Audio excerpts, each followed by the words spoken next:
ang panyahoy kagahapon kahon. Dahil sa nakaswagan namong mga baklaan. Gusta among silip di maasagahan tunay. Iyan na pasigaw ko katalisan dililuan. Wawalan mo kami, wala ang silip. Sa paknaan, silip sa paknaan.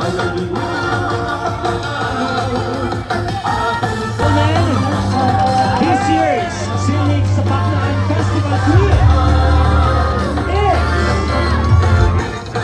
Silig Festival Queen 2025 Grand Winner is